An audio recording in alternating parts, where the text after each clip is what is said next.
ఏడికి బడికి వద్దా? రెడ్ పోతావు మమ్మీ? స్కూల్కి వెళ్తావా? స్కూల్కి వెళ్తావా మమ్మీ?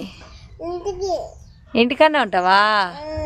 ఇగో ఈరోజు అయితే మా చిన్నమ్మలు అంగన్వాడికి వెళ్తుంది. మరి బ్యాగ్ వేసుకొని మంచిగా రెడీ అయింది.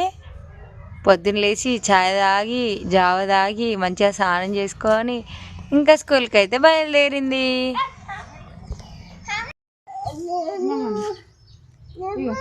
పప్పు పప్పు కావాలంటే బెల్లది బల్లెపప్పు అంటే ఇష్టం. బెల్లపప్పు అంటే ఇష్టం చిన్నమ్మలకి. ఈరోజు స్కూల్కి పోవాలంటే ముక్కులోకి వస్తుంది చిన్నమ్మలకి.